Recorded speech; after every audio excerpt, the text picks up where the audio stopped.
Bom, acabou de sair um vídeo, né, do João Carvalho falando algumas besteiras sobre o pós-modernismo e como eu me coloco na posição da pessoa que está aqui na internet defendendo o pós-modernismo, defendendo uma série de ideias, harmonizando inclusive uma série de ideias.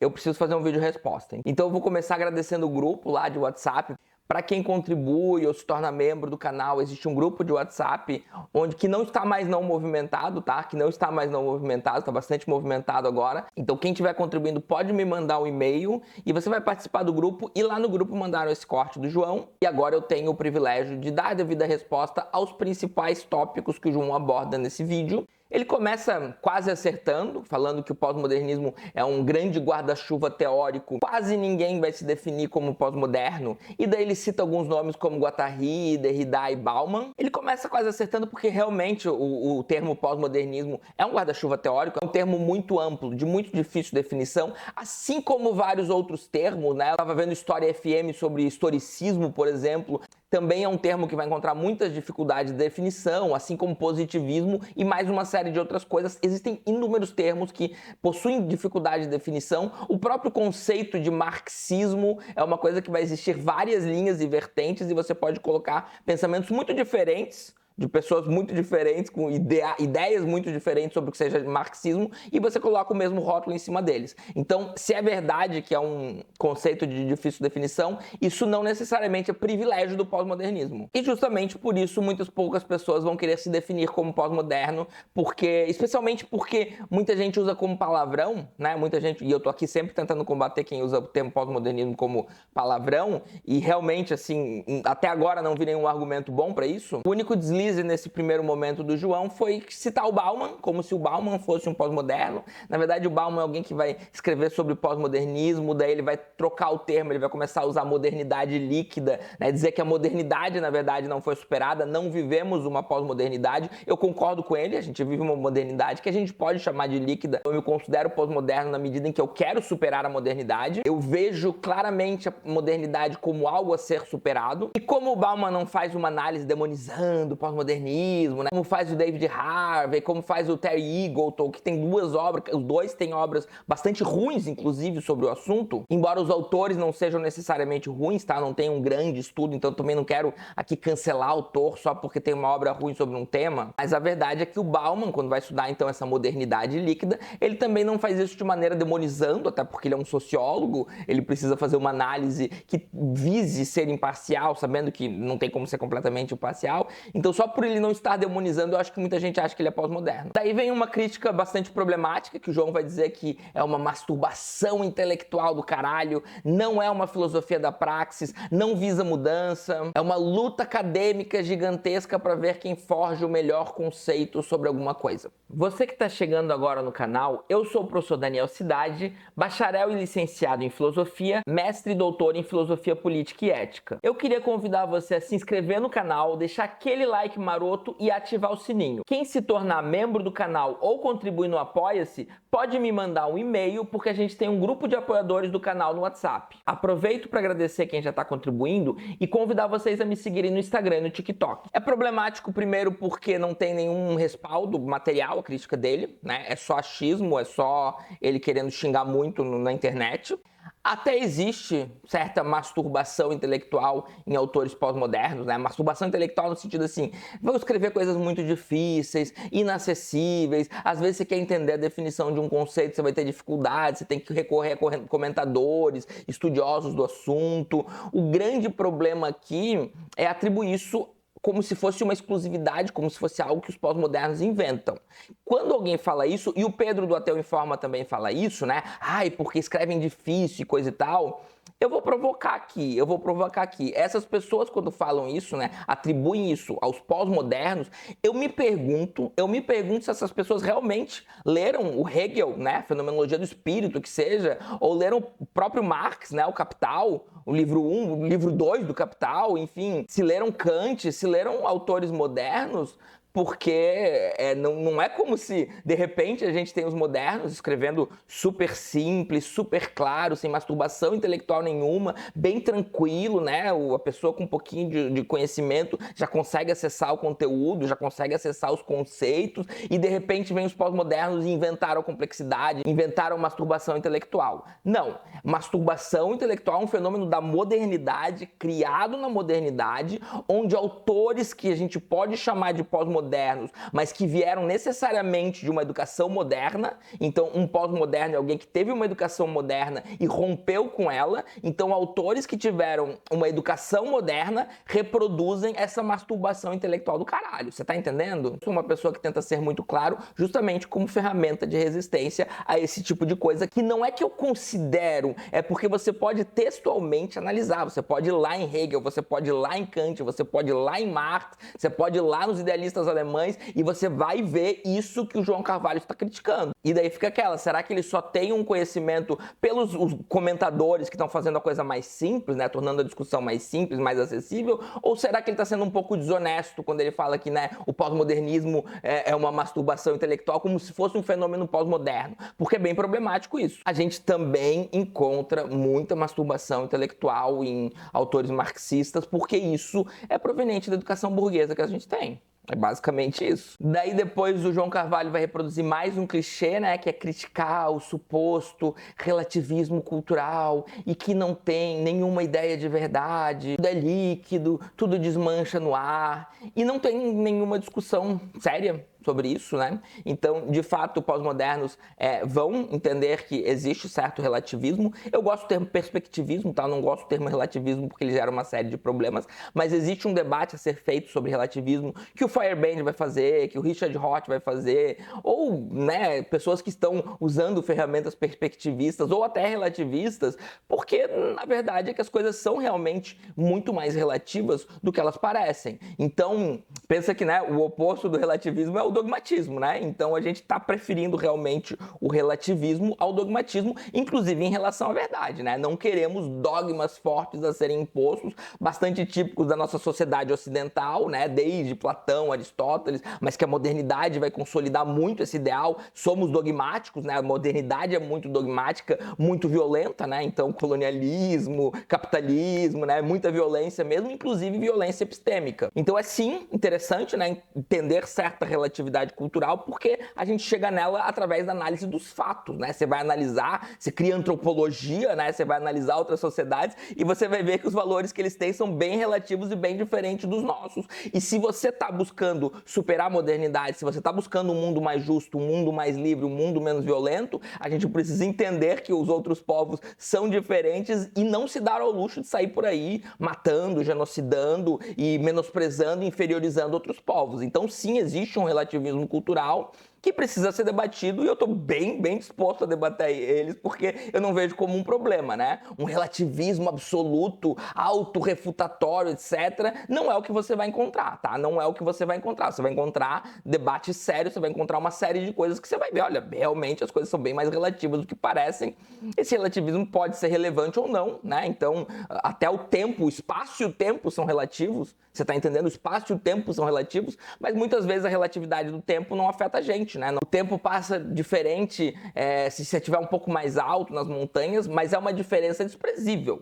Então, não necessariamente algo que é relativo vai ser relevante para uma discussão. A mesma coisa a questão da verdade. A verdade é um conceito extremamente polissêmico. A modernidade chega a utilizar verdade para coisas que não são devidas, como, por exemplo, Foucault vai perguntar, existe um verdadeiro sexo? Sexualidade não é uma questão de verdadeiro ou falso, e por isso a gente tem toda a questão das pessoas trans, etc., e todo um debate violento que a modernidade faz, uma imposição violenta às subjetividades trans, porque não é vista como a verdadeira sexualidade. Não só as pessoas trans, mas as pessoas intersexo, né? Os antigos hermafroditas, que hoje é um termo que não se usa mais, mas a ideia de que a gente tem que obrigar, por exemplo, uma pessoa que nasce com dois genitais, né? O masculino e o feminino, obrigar essa pessoa a escolher uma sexualidade, ou escolher um lado, ou alguma coisa do gênero. Isso não é uma questão de verdadeiro ou falso. Então, sim, os pós-modernos vão querer questionar e debater o conceito de verdade, mas isso vai ser feito de maneira, muitas vezes, bastante inteligente, né? Se você pegar o Richard Roth,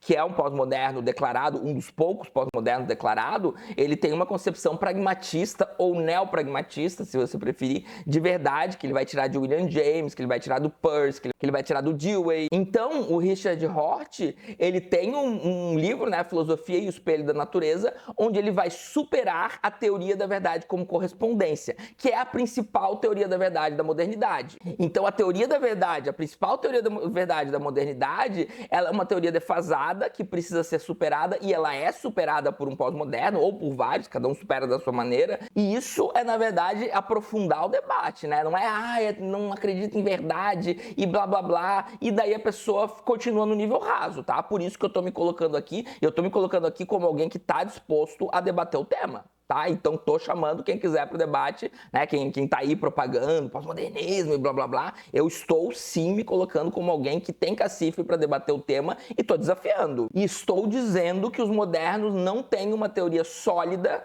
sobre verdade e relativismo. Isso a partir dos fatos, isso a partir do estudo, isso a partir, inclusive, da história das coisas, da história dos conceitos, da história da modernidade, de como a modernidade se coloca, de quais são as descobertas, inclusive científicas, que a gente tem sobre as coisas, para dizer, né, que as coisas não são relativas ou que a verdade é algo, né, que corresponde à natureza das coisas, que, né, a teoria da verdade como correspondência. Então, assim, são coisas fracas. São coisas que, assim, uma análise rigorosa não vai mostrar que é isso, tá? Então, assim, os modernos estão errados. Sinto muito, mas os modernos estão errados. Mas é claro, né, que daí você ficar com espantalho vai ser muito mais fácil, porque se você não vai conseguir superar, se você não vai, né, não tá pronto para debater relativismo, verdade, etc., você cria um espantalho, que é exatamente o que o João faz nesse vídeo. Que chega o momento final, que daí, pra mim, é um momento bem complicado, bem problemático, né? Ele vai dizer que temos o Nietzsche do século XX, que é Foucault, o falso radical, que é burguês pra caralho. O pós-modernismo é uma filosofia derrotista. Eu acho que a coisa fica um pouco feia, tá? Eu acho que a coisa fica um pouco feia,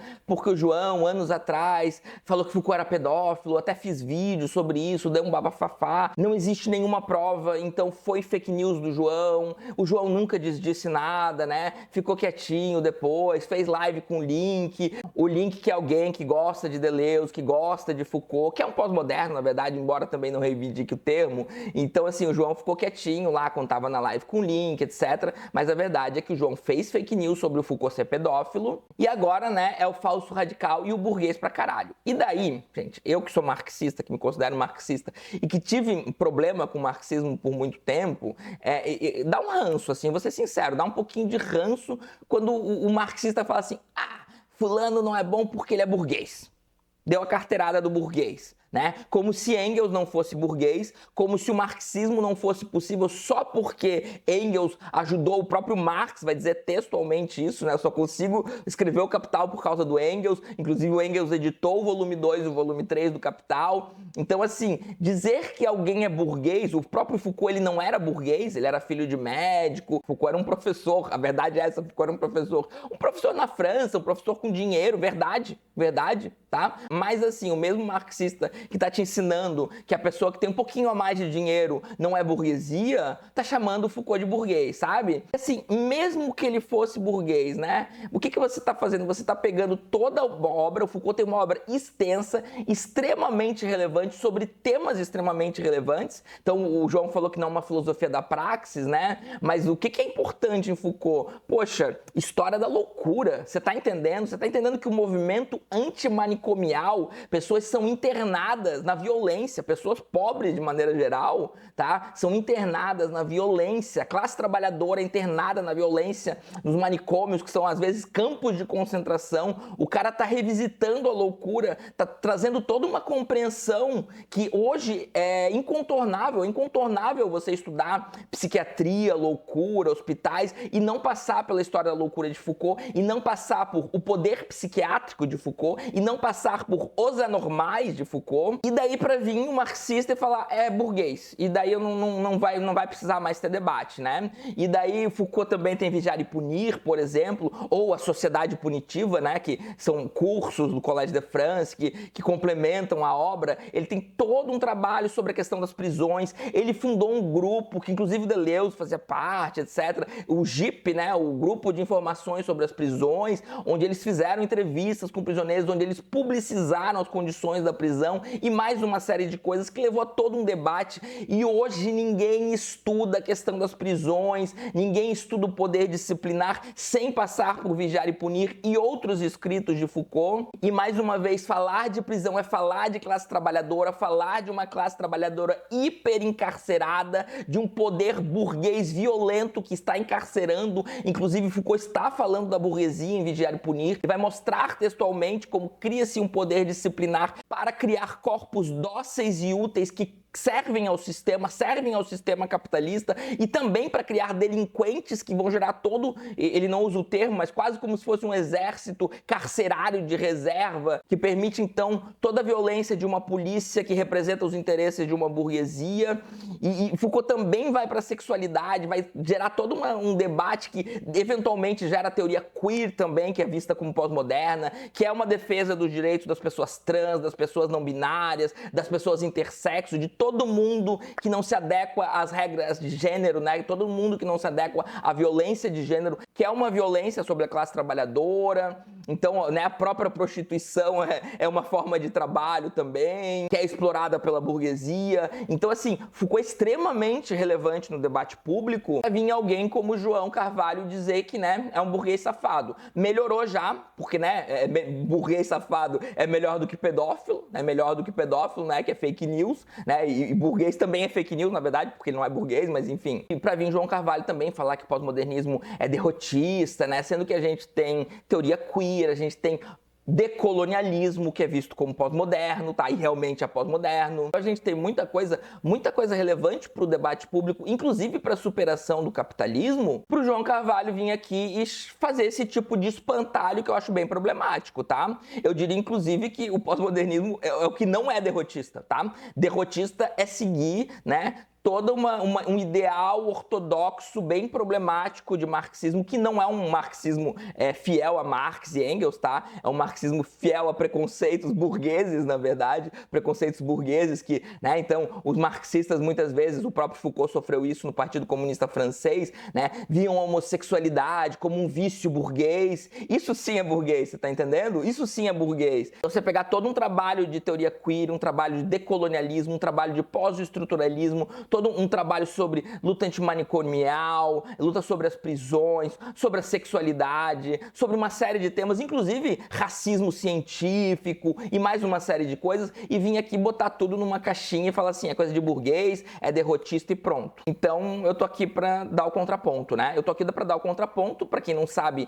o meu mestrado e meu doutorado foi Foucault, tá? Eu estudei Foucault a vida inteira, sigo estudando, terminei o doutorado em 2017, não parei de estudar desde então. Eu tenho uma boa trajetória no pensamento de Foucault, uma boa trajetória no pensamento pós-moderno. Estou aberto ao debate, tá? Quem quiser debater Foucault, se João Carvalho quiser debater Foucault de maneira respeitosa, de maneira amigável, tá? Eu dou umas alfinetadas nesse vídeo, porque realmente, né, o conteúdo do vídeo dele foi bem problemático, ele também, ele se coloca já, né, nessa posição ofensiva. Então eu acho que umas alfinetadas não é um grande problema, mas estou aberto e disposto a discutir Foucault ou pós-modernismo com quem quiser, porque é isso, né? Você vai se apresentar na internet como alguém, né, que está estudando, que tem um debate sério. Eu sei, né, que você abre a live, daí as pessoas fazem um monte de perguntas, às vezes você tem que responder, a gente tem que responder coisas que a gente não sabe direito. Eu sei que é problemático, né? Mas então, que tal ter uma postura um pouco mais, olha, gente, não sei direito, do que ficar chamando coleguinha de burguês, derrotista, e ficar fazendo coisas que beiram a fake news, né? Porque, porra, se não sabe, não fala, sabe? Mas enfim, então é isso, espero que tenham gostado e até mais.